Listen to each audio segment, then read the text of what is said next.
আনন্দিত হৈছোঁ আজি ইমান দিনৰ এটা অপেক্ষাৰ অন্ত পৰিলে আজি বঙাইগাঁও মহাবিদ্যালয়ৰ যোনখন বাৰ্ষিক আলোচনী এইটো 2022-23 আৰু 2023-24 বৰ্ষৰ যোনখন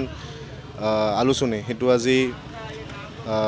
কলেব কৰি পিনে আজি উন্মোচন কৰা হৈছে গতিকে যথেষ্টখিনি আনন্দিত হৈছোঁ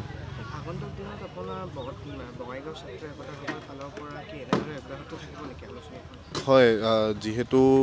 আমি যেতিয়া প্ৰথম কলেজত আহিছিলোঁ আমি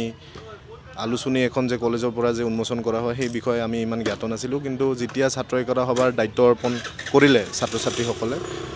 তেতিয়া আমি এই বস্তুখিনি গম পালোঁ আৰু যেহেতু আমাৰ যোৱা যোনখন আলোচনী আছিলে মহাবিদ্যালয়ৰ সেইটো 2018 চনত লাষ্ট উন্মোচন কৰা হৈছিলে আৰু এইটো 37 সংখ্যক আছিলে আৰু আজি আমি 38 সংখ্যকখন উন্মোচন কৰিছোঁ গতিকে 2018 পৰা আজি 2022 লৈকে ইমান এটা যোনটো দীঘলীয়া এটা গেপ আছিলে এতিয়া মই যদি কওঁ আলোচনী এখন হৈছে মহাবিদ্যালয়ৰ এটা পৰম্পৰা আলোচনী এখন উন্মোচন কৰা গতিকে এই যোনটো পৰম্পৰা আছিলে এইটো হয়তো কৰবাত নহয় কৰবাত স্থগিত হৈ ৰৈছিলে গতিকে এইটো আমি আকৌ এবাৰ হয়তো মই এইটোৱে ক'ব বিচাৰিম যে আমি শুভাৰম্ভণি কৰি দিছোঁ আৰু আহিবলগীয়া সময়ত আজি যি ধৰণে আমি 2022খন 2025তহে আমি মুকলি কৰিবলৈ পাইছোঁ গতিকে এই যোনটো এটা দেৰি হৈ থাকে এই দেৰিটো যাতে নহয় যাতে 2000 যোনটো বৰ্ষৰেই আলোচনী নহওক কিয় সেইটো বৰ্ষতেই যাতে উন্মোচন কৰা হয় তাৰে বাবে মই আহিবলগীয়া যোনখিনি আমাৰ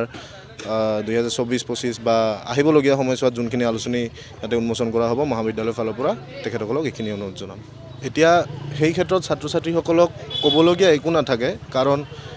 মই যেনেকৈ ক'লোঁ যে 2018 পৰা আজিলৈকে এখন আলোচনী ওলোৱা হোৱা নাছিলে গতিকে এই যোনটো এটা লং পিৰিয়ডিক গেপ আহি যায় সেইটোত হয়তো বিভিন্ন ছাত্ৰ ছাত্ৰীয়ে এই বস্তুটো গম নাপায় যে আলোচনী এখনত কি ধৰণৰ লিখনি দিব লাগিব বা কি বস্তু তেখেতসকলে লিখিব কি বিষয়ৰ ওপৰত লিখিব সেইখিনি হয়তো তেখেতসকলে অলপ জ্ঞাত নাছিলে গতিকে মই ভাবোঁ যে আজি যোনখন আলোচনী ইয়াতে উন্মোচন কৰা হৈছে যোনখিনি এতিয়া বৰ্তমান পঢ়ি থকা যিসকল ছাত্ৰ ছাত্ৰী আছে তেখেতসকলে আহিবলগীয়া যোনখিনি আলোচনী প্ৰকাশ পাবলৈ ল'ব গতিকে সেইবিলাকত যাতে তেখেতসকলে